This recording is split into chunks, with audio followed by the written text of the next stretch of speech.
You might want to sit down for this one, because Kevin O'Leary just broke his silence on XRP, and what he said is shaking the entire market to its core.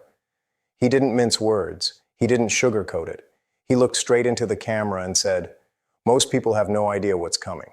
And that's exactly what we're diving into today. Not just what O'Leary said, but what it means, what's really unfolding behind the curtain, and why the biggest players in global finance are suddenly circling XRP like sharks that smell blood in the water. Now, before we get into the specifics of O'Leary's warning and what's fueling this storm, remember, this is not financial advice. Everything in this video is for information and education only. Always do your own research, consult a professional, and never invest more than you can afford to lose. If you value content that cuts through the noise and exposes what's actually happening under the surface of these markets, make sure you like this video, subscribe to Matrix Millionaire, and drop a comment before the end. It helps the message reach the people who need to hear it. Because the truth is, this isn't just another bullish XRP rumor. This is the start of something much bigger, something that could redefine how the financial elite handle digital assets. Here's what's happening. For the past few weeks, we've seen volatility return to the crypto markets. Bitcoin swings, Ethereum network congestion, stablecoins temporarily losing peg. But amidst all the chaos, one thing stood out. XRP didn't break. It flexed. It absorbed the shock. While Ethereum gas fees exploded to 4 figures and Binance was scrambling to stabilize liquidity, XRP's ledger kept running, fast, smooth, unbothered.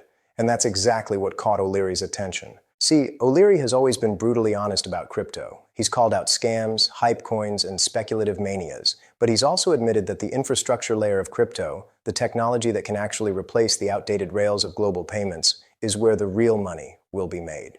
In his latest interview, he hinted that a handful of digital assets are about to become the new plumbing of finance, and XRP is one of them.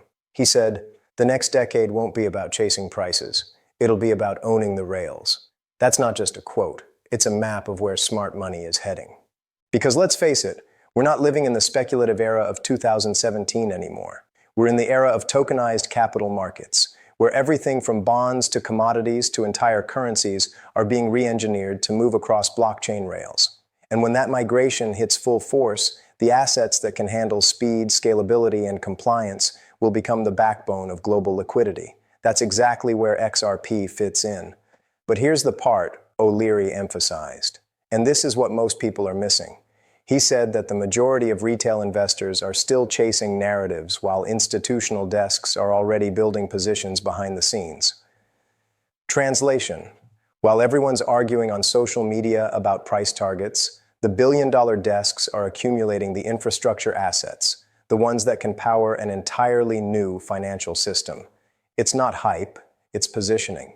When you look at the data, you can already see it forming. Top XRP wallets, the ones tied to exchanges, funds, and Ripple-linked entities, aren't selling. They're quietly accumulating. The same behavior that happened before previous breakouts is repeating again. And that's what O'Leary means when he says, you have no idea what's coming. Because the next big crypto move won't be a retail-driven mania. It'll be a liquidity migration. It'll be about where the trillions sitting in traditional markets decide to flow once tokenization goes mainstream. And it's not going to be toward the hype coins. It'll be toward the rails that can actually settle real money.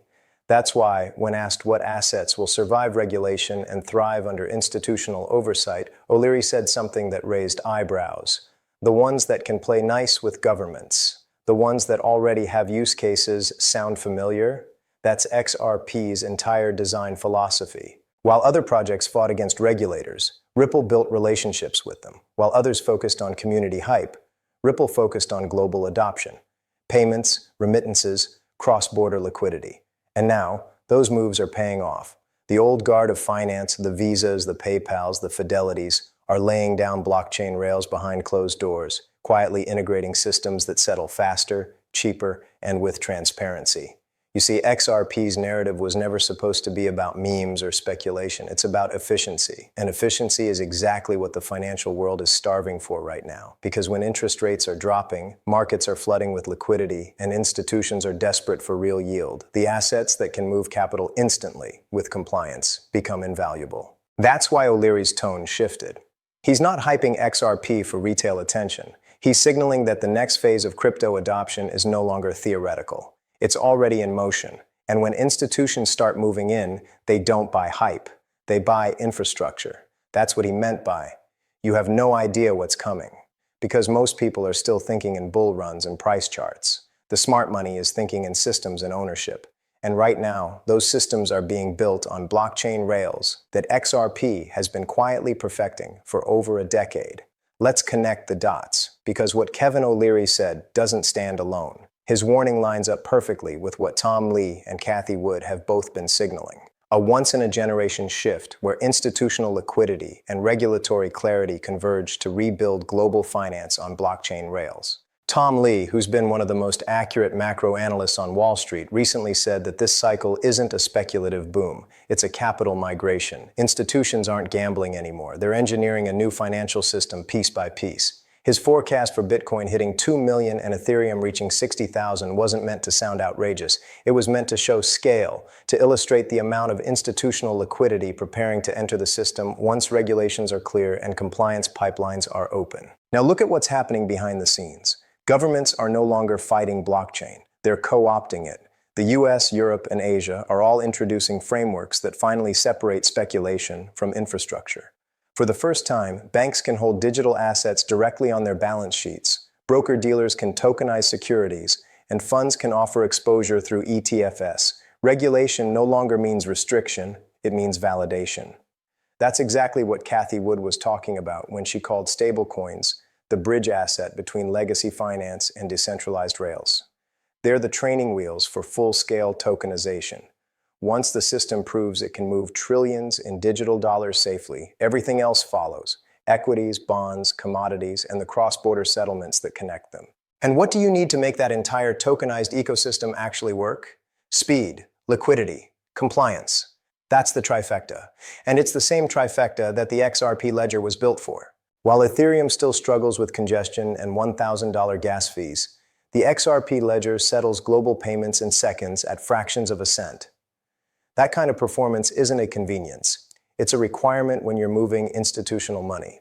No hedge fund or central bank can operate on a network that freezes when volatility spikes. This is where Kevin O'Leary's warning gets real. When he says most people have no idea what's coming, he's talking about the scale of money preparing to shift. He's referring to the moment when tokenized treasuries, central bank digital currencies, and corporate balance sheets all begin moving value across blockchains. When that happens, the liquidity that once sat in the traditional banking system starts migrating on-chain. And guess which protocols those institutions will use? Not the ones chasing hype, the ones built for reliability. You can already see this transition forming. Ripple's partnerships with major banks and payment providers have quietly multiplied since the SEC case ended. Ripple now has regulatory clarity in the US, something almost no other crypto company can claim. That ruling declaring that XRP itself isn't a security in secondary sales was the domino that opened the floodgates. Since then, Ripple's been on an acquisition spree. Mataco for institutional custody, G-Treasury for corporate liquidity management, Rail for stablecoin infrastructure. Every move positions XRP deeper into the plumbing of the financial world. It's the equivalent of building the fiber optic cables of money before the Internet of Value goes mainstream. And that's what Tom Lee meant when he said this cycle will be defined by infrastructure, not speculation. Because once the system is in place, price becomes a side effect of utility. Value starts flowing where usage occurs, and usage occurs where settlement is instant, compliant, and scalable. Think about it. For decades, global payments have run on systems like SWIFT, which still take 3 to 5 days to clear cross-border transactions. That's acceptable when you're sending small amounts, but when corporations move billions, those settlement delays cost millions in idle capital every single day. Ripple's technology collapses that timeline from days to seconds. Multiply that efficiency across the world's corporate treasuries, and you start to understand the magnitude of what's unfolding. Kevin O'Leary wasn't issuing a threat. He was issuing a reality check. He's watched the private banking elite quietly test and adopt blockchain solutions, and he knows that when the dam breaks, it won't trickle. It'll surge. So here's the takeaway. Regulation has arrived. Infrastructure is ready.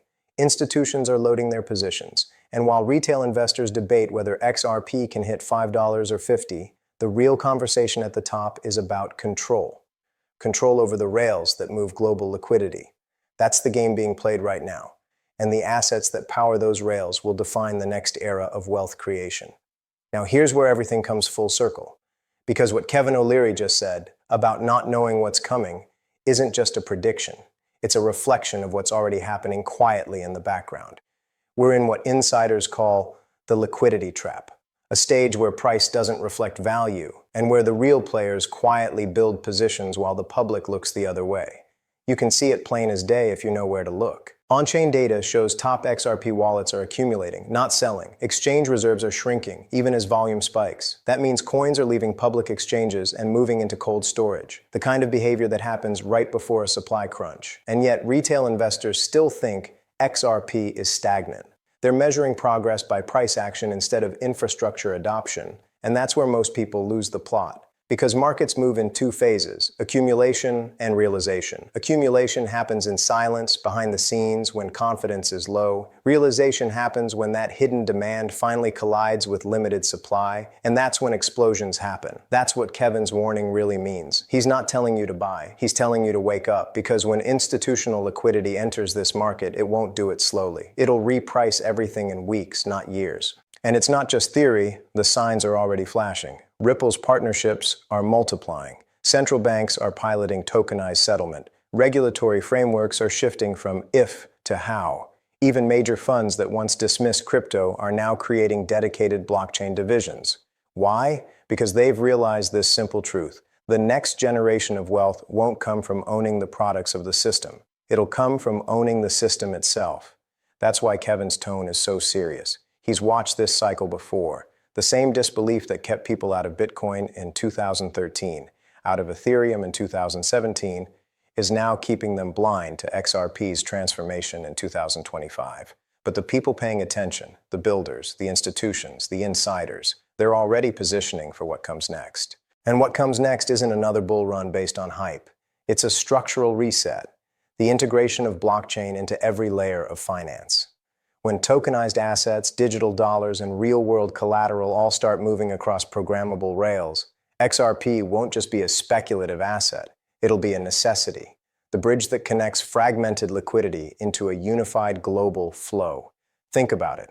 The internet didn't explode in value because of websites. It exploded because of protocols, the invisible layers that made everything connect. That's exactly what XRP represents for money. It's TCP/IP for value transfer. And once that realization hits mainstream consciousness, it's over.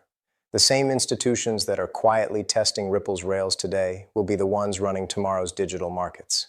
The same analysts calling it a sleeper now will call it inevitable later. And the same retail investors who ignored it will wonder how they missed it again. That's why this moment matters. Because whether you act or not, the system is already being rebuilt. The rails are being laid, the liquidity engines are firing up, and the people who see it early are the ones who'll be standing on the right side of history when the shift completes. So, if this opened your eyes, if this gave you a glimpse of what's really unfolding, don't just scroll away. Like this video, subscribe to Matrix Millionaire, and comment, "I see it below." Because the truth is, this isn't about price targets anymore. It's about awareness. By the time the headlines catch up, the smart money will already be positioned, and the biggest wealth transfer in modern history will be underway.